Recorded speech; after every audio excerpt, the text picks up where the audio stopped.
Hello friends, आज हम special theory of relativity में कुछ पैराडॉक्स का स्टडी करेंगे।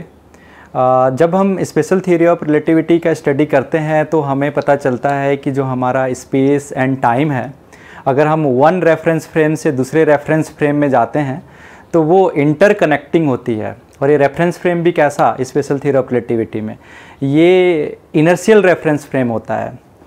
तो इसमें कुछ हमारी जो जनरल क्लासिकल अवधारणाएं हैं वो स्पेशल थ्योरी ऑफ रिलेटिविटी में चेंज हो जाती है।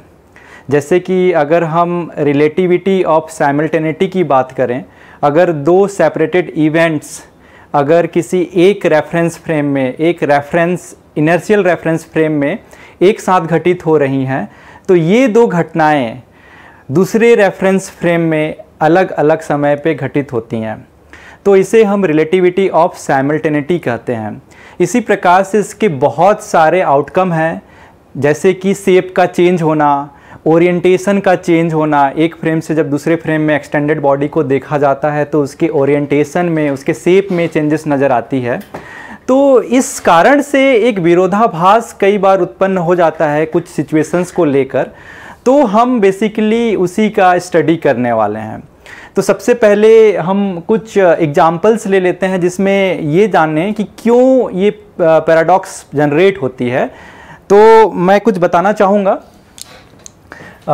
जैसे कि ये पैराडॉक्स जनरेट होने के कुछ कारण इस तरीके से हैं कि नॉट प्रॉपर कंसिडरेशन ऑफ, हम अगर बोलें तो रिलेटिविटी ऑफ साइमल्टेनिटी, इसकी प्रॉपर कंसिडरेशन नहीं होने की वजह से पैराडॉक्स जनरेट हो सकते हैं। दूसरा, change in orientation and shape of extended body, क्योंकि जो बॉडी होती है, एक्सटेंडेड बॉडी होती है, उसके शेप में और ओरिएंटेशन में चेंज होती है जब हम एक रेफरेंस फ्रेम से दूसरे इनर्शियल रेफरेंस फ्रेम में मूव करते हैं। तो उसी तरीके से हम इसमें ये भी बोल सकते हैं change of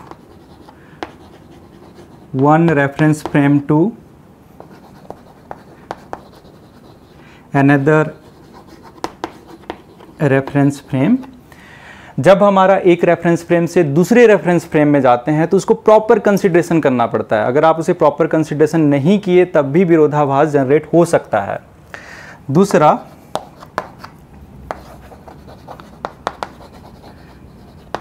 consideration of body like rigid.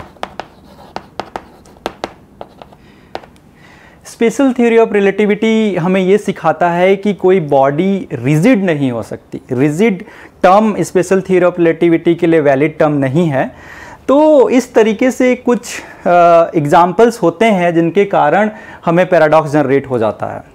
तो आज उसी एक पैराडॉक्स की हम स्टडी करने वाले हैं जिसको हम बहुत अच्छे से जानते हैं, बहुत पॉपुलर है, और उसको हम ट्विन पैराडॉक्स बोलते हैं।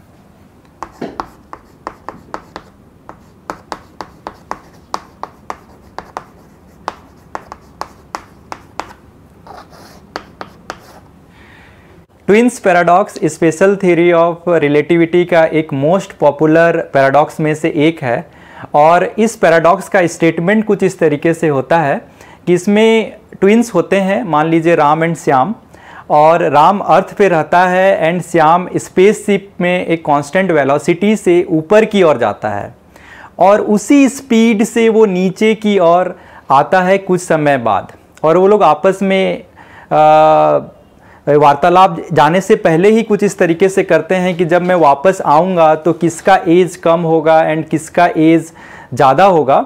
इस पे एक वार्तालाप होती है, और वार्तालाप में कुछ इस तरीके से वो लोग निष्कर्ष पे पहुँचते हैं कि मान लीजिए राम कहता है, जो अर्थ पे ऑब्जर्वर है, उसके अकॉर्डिंगली जो श्याम है वो स्पेसशिप में एक कांस्टेंट स्पीड से ऊपर की ओर जा रहा है और उसी कांस्टेंट स्पीड से नीचे की ओर आ रहा है, तो वो भी एक इनर्शियल फ्रेम है और वो अपने आप को भी इनर्शियल फ्रेम मानता है। इस वजह से श्याम का reference frame moving reference frame होता है और उसकी जो क्लॉक हैं वो मूविंग क्लॉक होती हैं। और हमें स्पेशल थ्योरी ऑफ रिलेटिविटी में ये क्लियर है कि मूविंग क्लॉक जो होती हैं वो स्लो चलती हैं। इस वजह से श्याम की बायोलॉजिकल क्लॉक भी स्पेशल थ्योरी ऑफ रिलेटिविटी को फॉलो करेगी और वो स्लो चलेगा। इस वजह से राम के अकॉर्डिंग श्याम जो है वो यंगर बॉय होगा और श्याम उसी तरीके से इस एग्जाम्पल को एनालिसिस करता है और श्याम के अकॉर्डिंगली जो अर्थ है वो कांस्टेंट स्पीड से उससे दूर होती हुई नज़र आती है एंड कांस्टेंट स्पीड से पास आती हुई भी नज़र आती है। तो श्याम के अकॉर्डिंग भी उसे ऐसा लगता है कि जो राम है वो कांस्टेंट स्पीड से उससे दूर जा रही है और कांस्टेंट स्पीड से उसके पास आ रही है। इसका मतलब उसका भी जो रेफरेंस फ्रेम है वो इनर्शियल रेफरेंस फ्रेम है और वो रेफरेंस फ्रेम कैसा, मूविंग रेफरेंस फ्रेम है। इस वजह से श्याम भी ये स्टेटमेंट देता है कि मेरे रिस्पेक्ट में आप यंगर लगोगे। तो बोथ कॉन्ट्राडिक्शन है और हमको ये पता है कि फैक्ट तो एक ही है, या तो राम यंगर होगा या श्याम यंगर होगा। तो इसमें कौन यंगर ब्रदर होगा वो हम पता करेंगे स्पेशल थ्योरी ऑफ रिलेटिविटी का बहुत अच्छे से एनालिसिस करके, उसके जो फॉर्मूले हैं, उसके जो कॉन्सेप्ट हैं उसको प्रॉपर यूज़ करके। क्योंकि स्टेटमेंट से तो ऐसा नहीं लग रहा है कि कौन यंगर है और कौन ओल्डर होगा। तो जस्ट उसके स्टेटमेंट्स मैं लिख देता हूँ कि राम के अकॉर्डिंगली क्या होगा। राम ये ऑब्जर्वर ऑफ अर्थ, ये अर्थ पे रहने वाला ऑब्जर्वर है और इसके अकॉर्डिंगली जो स्टेटमेंट है वो ये है, डेल्टा टी समय अंतराल को बता रहा है इस पूरे घटना में जब वो लोग एक दूसरे से अलग हुए एंड वापस से मीट किए तो उस समय अंतराल को बता रहा है। तो समय अंतराल of Ram delta T of Shyam upon √1 minus V square upon C square. ये रिलेशनशिप होता है राम के अकॉर्डिंगली और इस रिलेशनशिप के अकॉर्डिंगली जो श्याम है उसकी एज कम होगी और राम की एज ज़्यादा होगी, इसलिए राम ओल्डर होगा एज कंपेयर टू श्याम। ये राम का स्टेटमेंट है। क्यों? क्योंकि राम के अकॉर्डिंगली श्याम का जो रेफरेंस फ्रेम है वो मूविंग रेफरेंस फ्रेम है और वो कांस्टेंट वेलोसिटी से जा रहा है, इसलिए इनर्शियल रेफरेंस फ्रेम है विथ रिस्पेक्ट टू अर्थ, हम ऐसा एज्यूम कर रहे हैं। उसी तरीके से श्याम का स्टेटमेंट होता है, श्याम इसको हम लिख दें ऑब्जर्वर इन स्पेसशिप,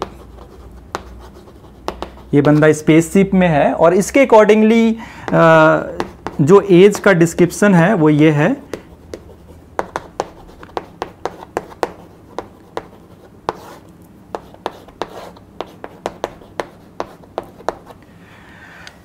श्याम के अकॉर्डिंगली जो राम का रेफरेंस फ्रेम है, जो अर्थ है वो उससे दूर जा रही है, उससे पास आ रही है उसी कांस्टेंट स्पीड से।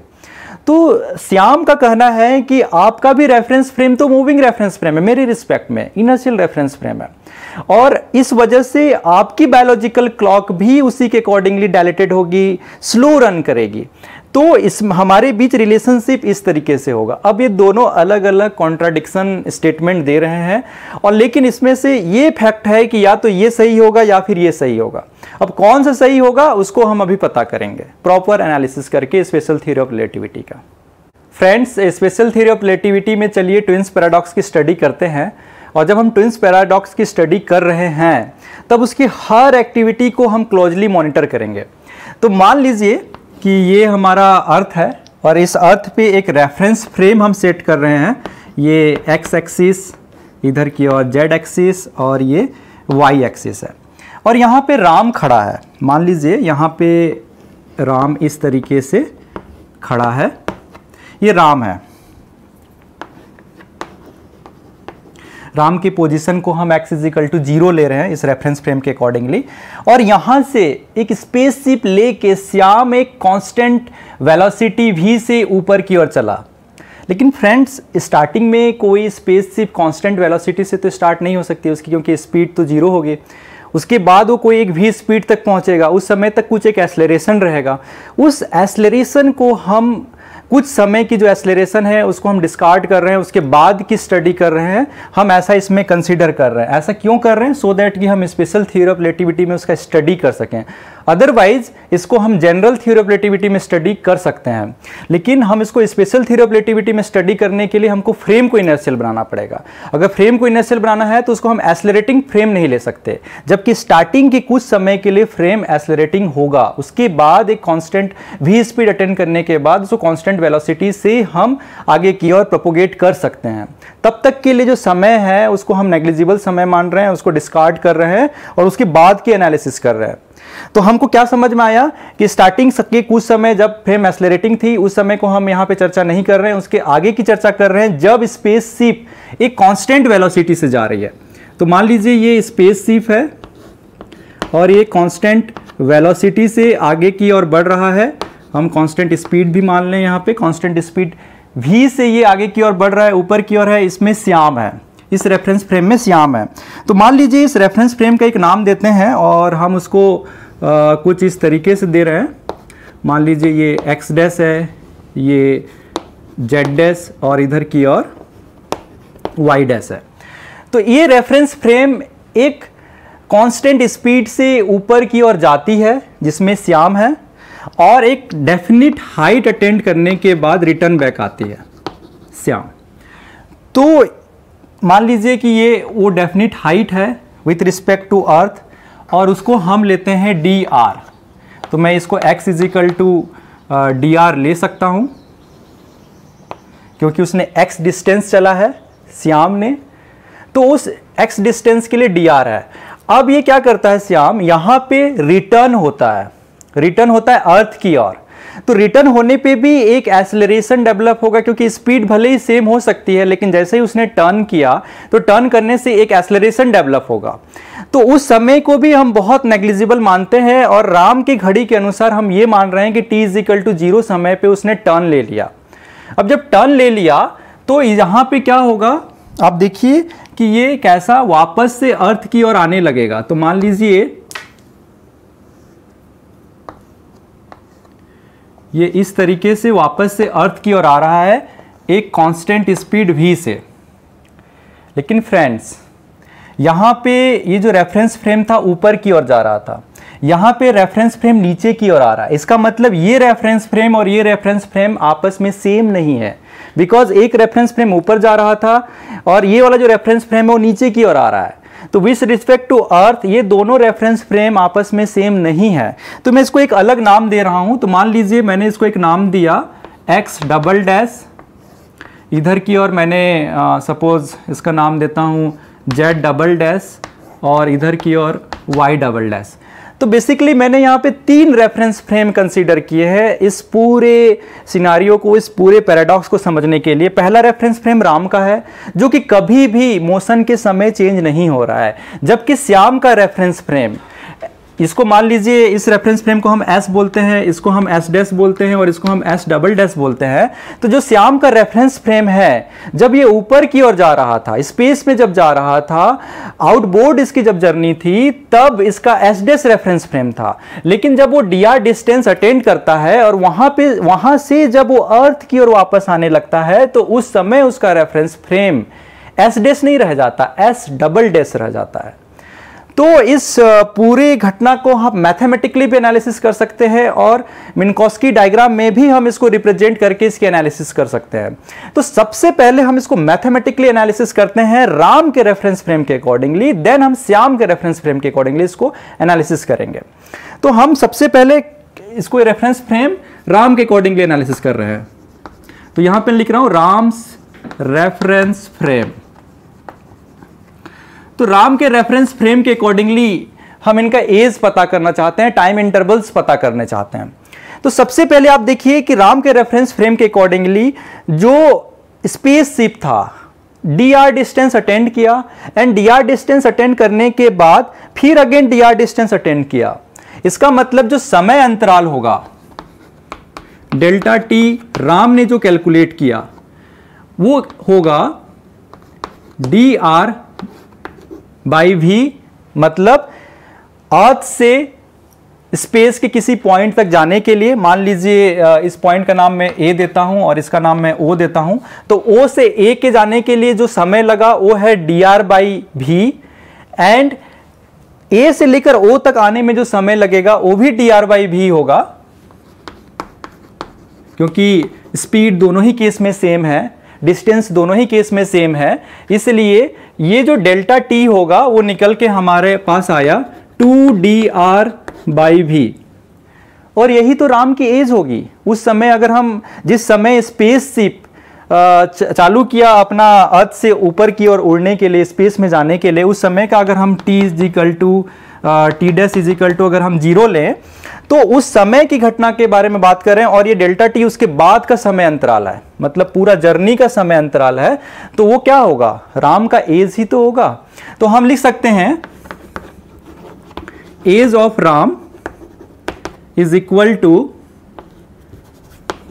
डेल्टा टी ऑफ राम, और उसको हम लिख सकते हैं 2dr/v।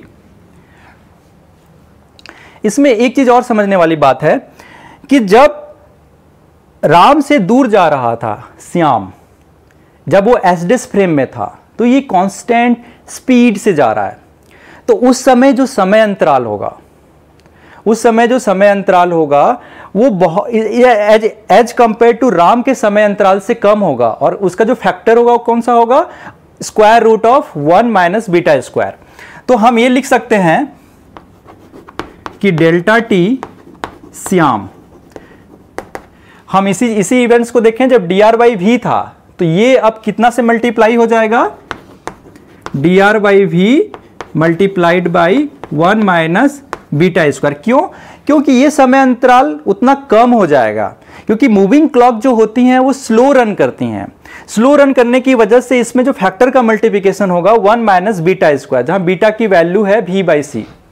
ठीक उसी तरीके से आप इसको ध्यान दीजिए, dr/v जब वो नीचे की ओर आ रहा है, जब ये नीचे की ओर आ रहा है उस समय भी वेलोसिटी v है, तो ये जो समय अंतराल था ऊपर से नीचे आने का समय अंतराल, वो भी मल्टीप्लिकेशन होगा सेम फैक्टर से। तो ये हो जाएगा dr/v, वो समय अंतराल था और उसमें हमने मल्टीप्लिकेशन किया 1 - β² का। तो इस तरीके से हमें डेल्टा टी श्याम का जो कैलकुलेट किया राम ने, उसके अकॉर्डिंगली ये होगा 2dr/v √1 - β²। ये श्याम के अकॉर्डिंगली है।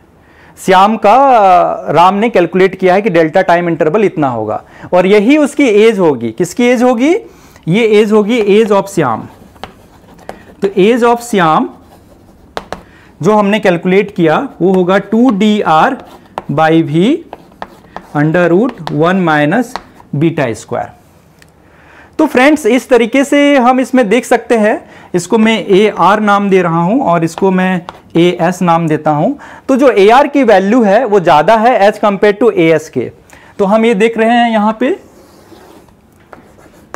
AR is greater than AS, इसलिए हम ये लिख सकते हैं AR - AS is equal to 2dr/v 1 √1 - β²। इस तरीके से हम ये स्टेटमेंट लिख सकते हैं। ये स्टेटमेंट किसके अकॉर्डिंगली आया? राम के अकॉर्डिंगली आया। हमने इसमें राम के अकॉर्डिंगली क्या कल्पना की? राम के अकॉर्डिंगली इतना ही घटना हो रहा है कि ये जो स्पेसशिप है वो मैक्सिमम हाइट dr को अटेंड कर रहा है और वहां से अपना रेफरेंस फ्रेम चेंज करके फिर नीचे की ओर आ रहा है। और ये जो रेफरेंस फ्रेम जो चेंज कर रहा है राम के टाइम के अकॉर्डिंगली 0 टाइम पे ये रेफरेंस फ्रेम चेंज हो रहा है, इतना हमको नजर आ रहा है। और उस कारण से जो श्याम का टाइम इंटरवल्स एंड राम के लिए जो टाइम इंटरवल्स कैलकुलेट की गई है और उसके अकॉर्डिंगली जो एज कैलकुलेट की गई है, उनका कुछ फॉर्मूला इस तरीके से निकल के आएगा। अब सेम सिनारियो को हम लोग श्याम के रेफरेंस फ्रेम से देखेंगे कि क्या हो रहा है। तो श्याम के रेफरेंस फ्रेम से देखेंगे तो श्याम के रेफरेंस फ्रेम को हमें स्टेशनरी मानना पड़ेगा, और स्टेशनरी मानने के कारण ये जो राम है उससे दूर जाता हुआ नजर आएगा। तो चलिए अभी राम के रेफरेंस फ्रेम से हटके अब श्याम के रेफरेंस फ्रेम की कल्पना करते हैं और उसमें किस तरीके से ये घटना श्याम को नजर आती हुई नजर आएगी वो देखेंगे। लेकिन एक चीज और मैं बताना चाहता हूं, ये जो मैक्सिमम डिस्टेंस dr है, श्याम को जब देखते हैं तो उसमें वो कॉन्ट्रैक्ट हो जाएगी और वो dr नहीं रह जाएगा बल्कि dr बाई गामा हो जाएगा। मतलब अगर हम इसको श्याम के अकॉर्डिंगली, अगर श्याम के रेफरेंस फ्रेम के अकॉर्डिंगली देखना चाहें तो ये जो x डिस्टेंस है वो बेसिकली हम उसको x डैश लिख सकते हैं और उसको हम लोग लिखेंगे dr बाई गामा। लेंथ में कॉन्ट्रैक्शन आ जाएगी। क्यों? क्योंकि ये फ्रेम मूविंग फ्रेम है, मूविंग फ्रेम्स के अनुसार जो उसको समझ में आ रही है जो लेंथ है, ये जो श्याम है, श्याम को इतना समझ में आ रहा है विथ रिस्पेक्ट टू राम, वो मूविंग फ्रेम है। और मूविंग फ्रेम जब है तो वो अगर वहां का ऑब्जर्वर इस स्टेशनरी dr को देखेगा तो वो उसको दूर जाती हुई भागती हुई नजर आएगी, वो मूविंग नजर आएगी, तो वो मूविंग लेंथ कैलकुलेट करेगा। तो इसलिए श्याम जो कैलकुलेट करेगा वो dr बाई गामा कैलकुलेट करेगा। इसको हम dm भी लिख सकते हैं। तो ये एक बेसिक चेंजेस आएगी जब हम श्याम के रेफरेंस फ्रेम से कंसीडर करेंगे। तो चलिए सबसे पहले अब इसको श्याम के रेफरेंस फ्रेम से हम कंसीडर करते हैं और फिर से इसी घटना को देखते हैं कैसा होगा। लेकिन ध्यान रहे उस समय हम dr नहीं लिखेंगे मैक्सिमम हाइट का डिस्टेंस, उस समय dm लिखेंगे, जहां dm is equal to dr by gamma होगा। फ्रेंड्स, अभी जो हमने राम के रेफरेंस फ्रेम से जो पूरी घटनाओं को देखा था, अभी उसी घटना को हम श्याम के रेफरेंस फ्रेम से देखेंगे। तो ध्यान रहे कि जब हम श्याम के रेफरेंस फ्रेम से देख रहे हैं, इसका मतलब यह है कि श्याम के रेफरेंस फ्रेम को हम स्टेशनरी मान रहे हैं। इस कारण से राम का रेफरेंस फ्रेम हमें नीचे जाते हुए या ऊपर आते हुए उसके तरफ, श्याम के तरफ आते हुए हमें ऐसा नजर आएगा। तो मान लीजिए कि हम श्याम के उस रेफरेंस फ्रेम में हैं जब श्याम की जर्नी अर्थ से स्पेस की ओर हो रही थी। तो उस समय जो उसका रेफरेंस फ्रेम था, जैसे हमने देखा था, ये रेफरेंस फ्रेम था S डैश। तो ये मान लीजिए कि S डैश एक रेफरेंस फ्रेम है। मैं इसको x एक्सिस x डैश दे रहा हूँ, इसका नाम Z डैश, और ये मान लीजिए S डैश Y डैश। तो ये जो रेफरेंस फ्रेम है S डैश रेफरेंस फ्रेम, इसमें श्याम है। और ये कब? जब श्याम अर्थ से स्पेस की ओर जा रहा था। चूंकि हमने इसको स्टेशनरी बना दिया है, इसीलिए श्याम को ऐसा नजर आएगा जैसे कि राम नीचे की ओर जा रहा है। तो अभी हमको यहां पे राम जो कि अर्थ पे खड़ा है, मान लीजिए ये राम है और राम अर्थ पे खड़ा है और इसका जो कोऑर्डिनेट सिस्टम है हमने उसको x, z और y एज्यूम किया था। अब वो उसको नीचे v वेलोसिटी से नीचे की ओर जाते हुए नजर आएगी। किस रेफरेंस फ्रेम से? S डैश रेफरेंस फ्रेम से। कौन से रेफरेंस फ्रेम को एज्यूम कर रहे हैं हम? S रेफरेंस फ्रेम को हम देख रहे हैं। और ये कितना नीचे तक जाएगा? ये जो नीचे जाने का जो लेवल है वो कितना नीचे तक जाएगा स्पेस में? वो नीचे तक जाएगा इसके रिस्पेक्ट में dm, जहां dm is equal to dr by gamma.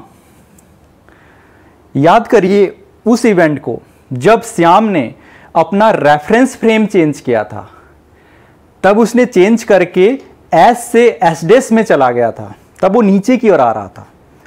चूंकि वो नीचे की ओर आ रहा था, अर्थ की ओर आ रहा था, इस कारण से अब उसे अर्थ इस dm हाइट से ऊपर की ओर जाते हुए नजर आएगी। तो हम उसी रेफरेंस फ्रेम को ड्रॉ कर लेते हैं। ये मान लीजिए वही स्पेस शिप है जो उस समय राम के रेफरेंस फ्रेम के अकॉर्डिंगली नीचे की ओर आ रहा था, जिसको हमने कुछ इस तरीके से x डबल डैश इधर की ओर, z डबल डैश और ये y डबल डैश से निरूपित किया था। इसको हमने s डबल डैश का नाम दिया था। और अगर इस s double dash reference frame से अगर हम अर्थ को देखें तो हमें ऐसा नजर आएगा जैसे राम अभी स्पेस शिप की ओर ऊपर की ओर आ रहा है। तो यहाँ पे जो हमें नजर आने वाला है, ये जो राम है,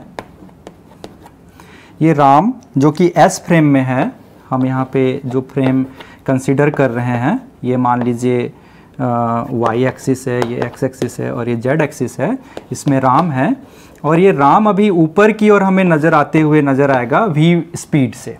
किसको नज़र आएगा? श्याम को नज़र आएगा। इसमें कौन है? इसमें श्याम है। और अभी कौन से फ्रेम में है श्याम? S डबल डैश में है। ये कौन सी जर्नी को डिस्क्राइब कर रहा है? ये उस जर्नी को डिस्क्राइब कर रहा है राम के रेफरेंस फ्रेम के अकॉर्डिंगली, जब स्पेसशिप नीचे की ओर आ रही थी।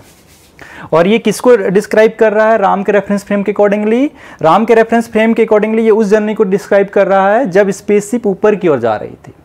लेकिन श्याम के अकॉर्डिंगली ऐसा लगेगा जैसे कि राम उससे दूर जा रहा है, और यहाँ पे ऐसा लगेगा जैसे राम उसके पास आ रहा है। तो ये जो डिस्टेंस है दोनों ही केस में ये dm रहेगा, जिसको हम डी राम बाई गामा से निरूपित करते हैं, जहाँ गामा की वैल्यू हम ऐसा लेते हैं, gamma is equal to 1/√1 minus beta square. ये गामा है। ये इस तरीके से जर्नी को हम निरूपित करेंगे। तो अगर हम एज की कैलकुलेट करें, उस टाइम इंटरवल्स को देखें, तो हमें ये नजर आएगा कैसे हम उसको कैलकुलेट कर सकते हैं। सबसे पहले एक और चीज इसमें ध्यान देने वाली है, जो श्याम की स्विचिंग है, श्याम S1 फ्रेम से S' फ्रेम जो चेंज कर रहा है, ये चेंज उस समय जो समय है, समय जो चेंज होने का है समय अंतराल, वो 0 है। वो 0 समय पे इस S फ्रेम से S' फ्रेम में चेंज कर रहा है। ये ध्यान रखिएगा, ये बहुत इंपॉर्टेंट है और यही सॉल्यूशन है इस पैराडॉक्स का। यहाँ पे जो डेल्टा t समय है, जो श्याम के रेफरेंस फ्रेम में जो चेंजेस हो रही है S फ्रेम से S' फ्रेम, वो बहुत 0 समय अंतराल पे हो रही है। उसमें किसी प्रकार का समय नहीं ले रहा है स्विचिंग करने में S से S' पे। और यही इसका सॉल्यूशन है। हम देखेंगे कि इसको मैं क्यों सॉल्यूशन बोल रहा हूँ इस पैराडॉक्स का, हम आगे देखेंगे। सबसे पहले हम इक्वेशंस देख लेते हैं कि समय अंतराल श्याम के अकॉर्डिंगली क्या होगा। तो आप देख रहे होंगे कि श्याम को ऐसा लगेगा कि जो राम है वो dm डिस्टेंस ट्रेवल कर रहा है v वेलोसिटी से, और अगेन dm डिस्टेंस से वो v वेलोसिटी से वापस की ओर आ रहा है। तो श्याम क्या कैलकुलेट करेगा? तो अभी हम लिखेंगे श्याम्स रेफरेंस फ्रेम के अकॉर्डिंगली कैलकुलेशंस देखेंगे। तो सबसे पहले हम देखेंगे delta T Shyam, delta T Shyam. तो इसमें कौन सा दो अंतराल है देखिए, एक तो है dm डिस्टेंस को ट्रेवल किया v वेलोसिटी से, तो इसलिए ये हो जाएगा dm by v plus again dm distance को ट्रेवल किया v वेलोसिटी से, और इनके बीच कोई समय अंतराल बढ़ नहीं रहा है, इस स्विचिंग में कोई समय अंतराल बढ़ नहीं रहा है, इसलिए यहां पे डेल्टा टी वाला 0 रहेगा, क्योंकि उसने स्विच जरूर किया, उसने स्विच जरूर किया S' से S" में, लेकिन समय अंतराल में कोई परिवर्तन नहीं आया, इसलिए मैं वहां पे 0 रिप्रेजेंट किया हूं। और उसके बाद में यहां से जो dm डिस्टेंस था वहां से अगेन वो वापस स्पेस पे मिट कर रहा है, स्पेसशिप में मिट कर रहा है, इसलिए dm बाई v अगेन होगा। तो ये हो जाएगा dm बाई v। तो कुल मिला के ये हमें नजर आया 2dm बाई v। dm को हम लिख सकते हैं 2dr by v into gamma, और गामा को हम इस तरीके से भी रिप्रेजेंट कर सकते हैं 2dr बाई v। गामा को 1 गामा को रिप्रेजेंट कर सकते हैं 1 माइनस बीटा स्क्वायर से। तो ये हो गया श्याम का समय अंतराल, और ये श्याम का समय अंतराल ही श्याम का एज है। तो हम इसको इस तरीके से लिख सकते हैं, एज ऑफ श्याम, जिसको हम as कह रहे हैं, as is equal to 2dr by v √1 minus beta square, जो कि सेम है। हमारा जो पुराना एक्सप्रेशन में भी देखेंगे तो as की इतनी ही वैल्यू थी 2dr by v √1 minus beta square, दोनों एक्सप्रेशन सेम है। अब हमें एज ऑफ राम पता करना है। अभी मेन टास्क हमारे पास क्या है? एज ऑफ राम पता करना। तो आइए अब हम एज ऑफ राम पता करते हैं। फ्रेंड्स, अभी हम श्याम के रेफरेंस फ्रेम से राम की एज पता करने वाले हैं। तो हमें एक चीज तो क्लियर है कि जब राम नीचे की ओर जा रहा था श्याम से, और dm डिस्टेंस जब राम ने ट्रेवल की, तो इस पूरे जर्नी पे श्याम को क्या नजर आएगा? श्याम को ये नजर आएगा कि जो राम का क्लॉक है वो मूविंग क्लॉक है, इस कारण से ये स्लो रन करेगा, और इसका जो समय अंतराल अगर डेल्टा टी हमने जो अभी डिफाइन किया था श्याम के लिए, वो डायलेटेड हो जाएगा उसके अकॉर्डिंगली। तो इसमें क्या हमको समझ में आ रहा है? सबसे पहले तो हमें ये समझ में आ रहा है कि जब राम श्याम से अलग हो रहा है उस समय समय अंतराल है dr बाई dm बाई भी। ये वो समय अंतराल है जब राम श्याम से अलग हो रहा है, लेकिन हमको श्याम का समय अंतराल पता करना है। तो हम श्याम के इस समय अंतराल, राम के इस समय अंतराल को डेल्टा टी राम 1 लिख रहा हूं। डेल्टा टी राम 1 का मतलब है ये वो समय अंतराल है जब राम श्याम से अलग हो रहा है, और उस समय अंतराल था dm बाई भी श्याम का। तो श्याम के समय अंतराल पे जो मल्टीप्लिकेशन होगा वो हो जाएगा 1 माइनस बीटा स्क्वायर का। अगर हम इतना का मल्टीप्लिकेशन कर देंगे तो ये जो समय अंतराल निकल के आएगा वो राम का समय अंतराल निकल के आएगा। उसी तरीके से राम जब ऊपर वापस इसको मीट करने जा रहा है श्याम को, मतलब इसकी जो स्पीड है वो ऊपर की ओर है, इसका डायरेक्शन जो है ऊपर की ओर है। जब वो अगेन श्याम से मीट करना चाहता है उस समय भी श्याम को ये नजर आएगा कि जो राम है वो एक कांस्टेंट स्पीड से मूव कर रहा है उसकी ओर, और इसका जो क्लॉक है वो मूविंग क्लॉक है। इसलिए जो समय अंतराल है उसमें square root of 1 minus beta square का मल्टीप्लिकेशन हो जाएगा, क्योंकि टाइम उसको ऐसा नजर आएगा स्लो रन कर रही है। इसलिए मैं इस समय अंतराल को डेल्टा टी राम 3 दे रहा हूं। इसको मैं लिख सकता हूं अगेन dm बाई भी, उस समय का समय अंतराल जो श्याम ने कैलकुलेट किए थे अपने लिए, उसके घड़ी के अनुसार dm बाई भी है। लेकिन अगर वो राम के लिए कैलकुलेट करेगा तो उसको मूविंग क्लॉक है, इस कारण से इसमें मल्टीप्लिकेशन करेगा 1 माइनस बीटा स्क्वायर का।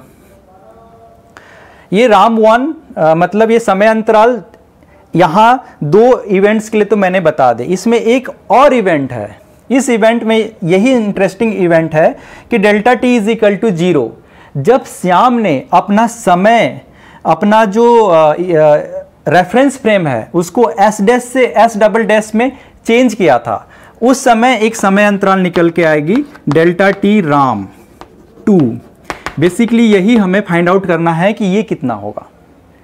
श्याम के अकॉर्डिंगली तो वो समय अंतराल श्याम की घड़ी के अनुसार से 0 है, उसने 0 समय पे अपना स्विचिंग कर दिया था एस डैश से एस डबल डैश में।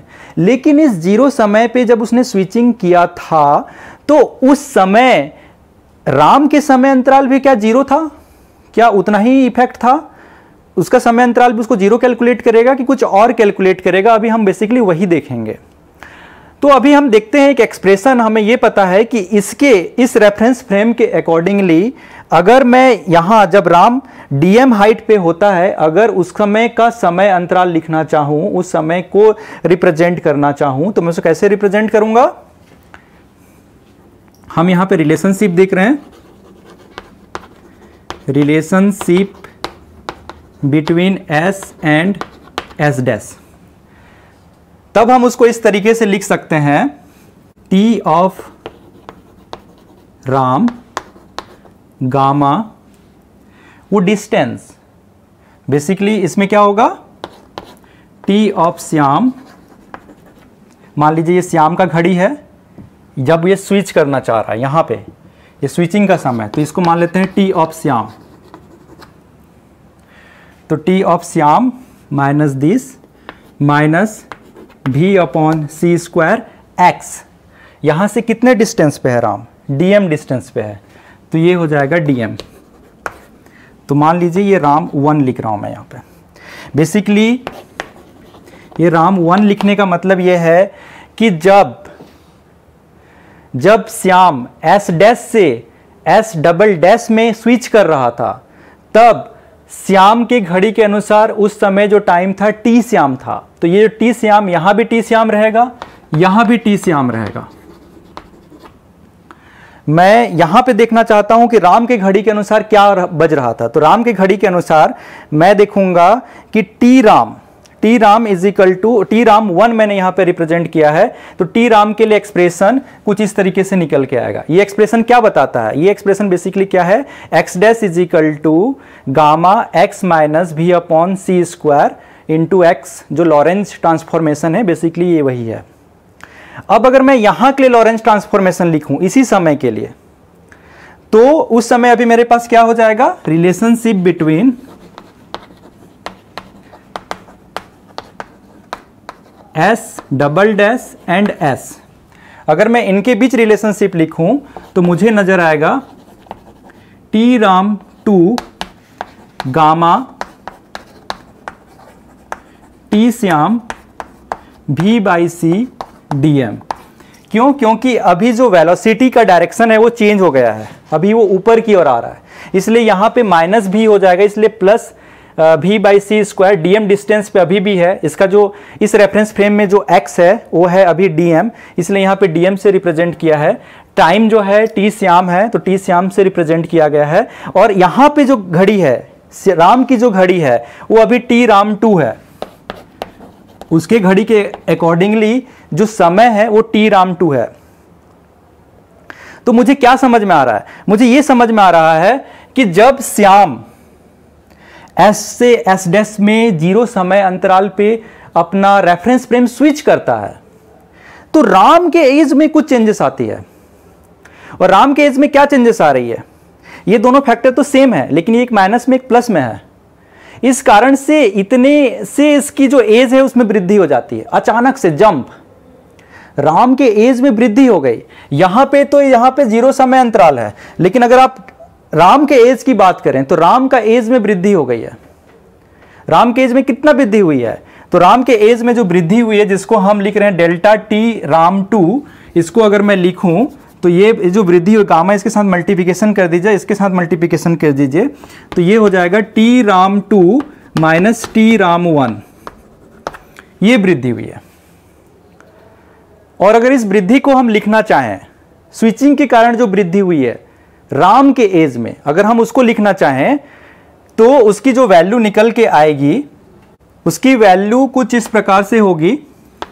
गामा, अगर हम इसको मल्टीप्लिकेशन करें इसके साथ तो v अपॉन सी स्क्वायर, और इधर सामने 2 लगेगा, और ये dm। ये वो वैल्यू है जो स्विचिंग के कारण राम के एज में अचानक से परिवर्तन हो गया है। हमने एजम्पशन में फ्रेंड्स यहाँ पे ये लिया था कि डेल्टा टी समय अंतराल पे, मतलब यहाँ भी टी श्याम था, यहाँ भी टी श्याम था, तो एस डैश से एस डबल डैश में श्याम ने स्विच कर दिया था, अपना स्पेसशिप रेफरेंस फ्रेम स्विच किया था। लेकिन इस स्विचिंग के कारण राम के एज में क्या परिवर्तन आया? तो राम के एज में हमें क्या परिवर्तन आया? टी राम 1 से टी राम 2 हो गया। राम के एज में इतना परिवर्तन आया, मतलब राम के एज में वृद्धि कितना हुआ स्विचिंग के कारण? 2 gamma V by C square DM का वृद्धि हुआ।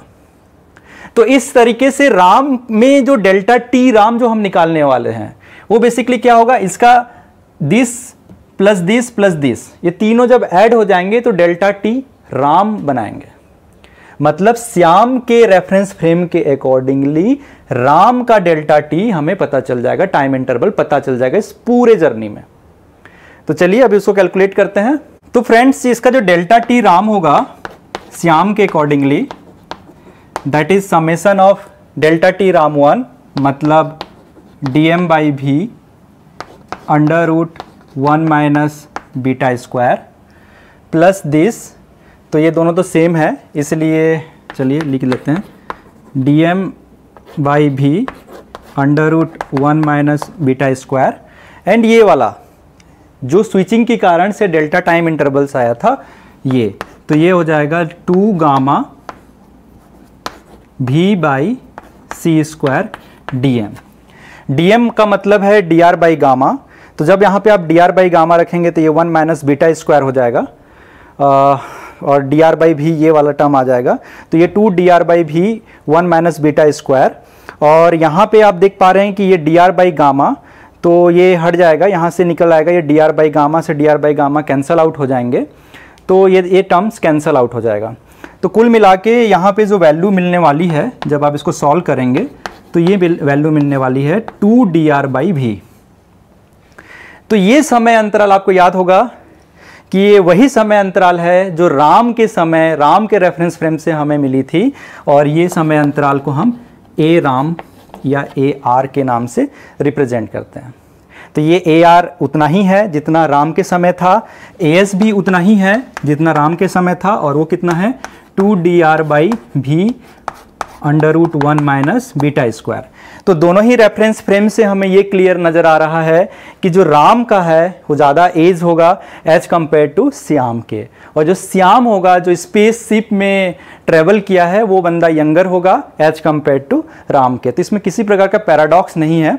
इसमें जो मेन क्लू था ये switching off reference frame S dash से एस डबल डैश में डेल्टा टी समय पे, श्याम के समय अंतराल के अकॉर्डिंगली वो बहुत मतलब 0 समय अंतराल पे होता है, जबकि राम के रेफरेंस फ्रेम में वो चेंज, राम के रेफरेंस फ्रेम में जो समय है उसमें चेंजेस आ जाती है, उसमें एक बढ़ोतरी पाई जाती है। तो इसको हमें नहीं कैलकुलेट करने के कारण ये पैराडॉक्स जनरेट हुआ था। तो ये पैराडॉक्स का जो सॉल्यूशन है, ये डेल्टा टी समय पे कितना राम के समय पे जो बढ़ोतरी हो रही है उसको प्रॉपर कंसिडरेशन करना जरूरी है। इसको हम थोड़ा सा न्यूमेरिकल वैल्यू से भी एग्जांपल लेके सॉल्व कर सकते हैं, तो अभी उसको थोड़ा देखेंगे। एंड नेक्स्ट क्लास में हम मिन्कॉस्की डायग्राम से इसका सॉल्यूशन देखेंगे कि इन सभी चीज़ों को जो हमने दिखाया है वो मिन्कॉस्की डायग्राम से भी समझने की कोशिश करेंगे कि उससे हम इस पूरे घटना को कैसे रिप्रेजेंट कर सकते हैं और उससे कैसे एनालिसिस कर सकते हैं। फ्रेंड्स, अभी इसी पूरे होल सिनारियो को थोड़ा सा न्यूमेरिकल वैल्यूज़ लेके समझने की कोशिश करते हैं कि किस तरीके से पूरे घटना को देखा जा सकता है। तो मान लीजिए कि हमने जो dr लिया है, dr is equal to 7.5 light year, हमने ये डिस्टेंस को लिया है, और जो v था या फिर हम बोलें कि v/c जिसको हम बीटा से रिप्रेजेंट कर रहे हैं वो 3/5 है। इसलिए जो गामा होगा, gamma is equal to 1/√1 minus beta square होता है। तो गामा की वैल्यू निकल के आ जाएगी कुछ आप देखिए कैसे आएगा, 5/4। ये गामा की वैल्यू निकलेगी, बीटा की वैल्यू 3/5, गामा की वैल्यू इतना। तो हमको डीएम पता है, डीएम इज इक्वल टू होता है dr बाई गामा, तो 7.5 और इस तरीके से 2.5 इंटू 4 मतलब 6 ईयर डीएम की वैल्यू हो जाएगी। तो ये कुछ डेटा है और इसी डेटा के कारण हमें दोनों रेफरेंस फ्रेम से क्या क्या वैल्यूज आएंगी वो कैलकुलेट करना है। तो हमको ये पता है कि सबसे पहले हम राम के रेफरेंस फ्रेम से देखें, तो राम्स रेफरेंस फ्रेम, तो राम के रेफरेंस फ्रेम से हमें ये पता है कि एज ऑफ राम जो है वो पता है 2dr अपॉन v। तो हम यहाँ पे कैलकुलेट कर सकते हैं 2dr, यहाँ पे हम 2 इंटू 7.5 और v/c नीचे ले आए। बेसिकली ये लाइट ईयर में लिखा है, लाइट ईयर मतलब c भी अवेलेबल है वहाँ पे, तो इसको v/c के फॉर्म में लिखेंगे तो उस बीटा की डायरेक्ट वैल्यू लिख सकते हैं 3/5। तो इस तरीके से हमें जो वैल्यू कैलकुलेट होके आएगी वो आएगा कुछ AR is equal to 25 year. और AM की वैल्यू हमें पता है, AM इज इक्वल टू जो AR था 2dr by v √1 minus beta square. ये बेसिकली AS था, श्याम की जो एज था उसको हम AS से रिप्रेजेंट किए थे और वो था 2dr by v √1 minus beta square. तो इसको अगर हम लोग लिखेंगे, इसकी वैल्यू तो 25 है, तो ये हो गया 25 इंटू 1 माइनस बीटा स्क्वायर, तो ये हो जाएगा 4/5। तो इस तरीके से ये वैल्यू निकल के आएगी 20 ईयर्स। तो ये बेसिकली क्या हुआ, AS की वैल्यू, मतलब इन दोनों के एज में कितना का डिफरेंस आया, 5 ईयर का डिफरेंस आया, 5 ईयर्स का डिफरेंस आया। ये किसके रेफरेंस फ्रेम से है, राम के रेफरेंस फ्रेम से है। अगर इसी सब घटनाओं को हम श्याम के रेफरेंस फ्रेम से कैलकुलेट करें, तो श्याम्स रेफरेंस फ्रेम, वहां पे सबसे पहले हम देखें जो AS है उसको हमने इस तरीके से रिप्रेजेंट किया था 2dm by v, 2 into DM की जो वैल्यू है वो है हमारे पास 6, बेसिकली ये लाइट ईयर है, यहाँ पे जो 6 ईयर नहीं है, ये 6 लाइट ईयर है। तो यहाँ पे हमको नज़र आएगी 6 लाइट ईयर और v/c मतलब बीटा लिख सकते हैं, बीटा की वैल्यू है 3/5। तो इस तरीके से हमें नज़र आएगा 20 ईयर्स। तो ये हमें एएस की वैल्यू 20 ईयर्स नज़र आया।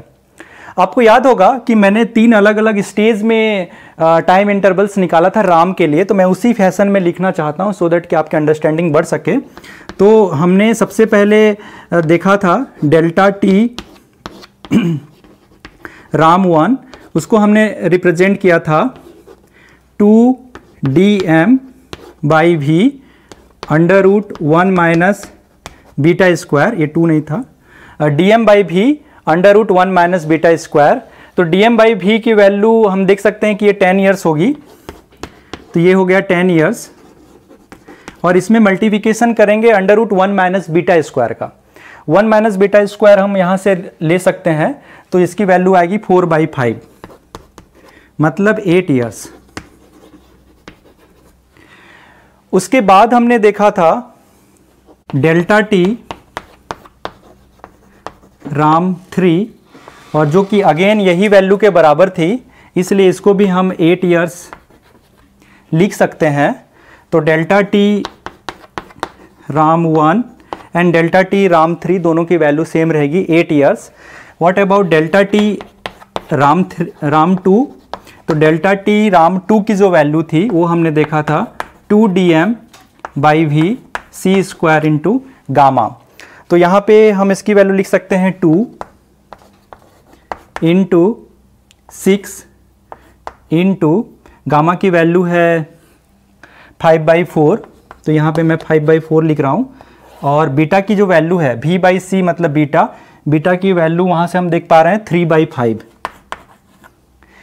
तो डेल्टा टी राम 2 जो है वो 9 ईयर्स हमें कैलकुलेट होकर आएगा। तो हम इसको इस तरीके से भी लिख सकते हैं कि ये जो वैल्यू है वो 9 ईयर्स है। तो इस तरीके से जब आप इसको कैलकुलेट करेंगे, इस पूरे डेल्टा टी को, जो डेल्टा टी राम बनाएगा, जो कि बेसिकली ए राम रहेगा, तो ए राम आपको नज़र आ रहा होगा 8 years plus 8 years plus 9 years. तो हम इस तरीके से लिख सकते हैं 8 + 8 + 9 ईयर्स। तो ये टोटल निकल के आएगा 25 ईयर्स। तो इस तरीके से हम देख पा रहे होंगे कि यहाँ भी हमें AR 25 ईयर्स ही नज़र आया और AS 20 ईयर्स नज़र आया। तो ये एक बड़ा इम्पॉर्टेंट और इंटरेस्टिंग फिनोमिना है कि ऐसा क्यों हुआ। तो एक ही लॉजिक है कि जब स्पेस शिप में श्याम ने अपना स्पेस शिप चेंज किया, जब अपना रेफरेंस फ्रेम चेंज किया, तब उसकी घड़ी के अकॉर्डिंगली डेल्टा टी 0 था, लेकिन राम के घड़ी के अकॉर्डिंगली वो चेंज हो गया, एक समय में वृद्धि आई, और उस कारण से यहाँ पे एज में राम की अगेन वृद्धि आ गई और राम का एज ज़्यादा ही रहेगा एज कंपेयर टू श्याम के। Thank you.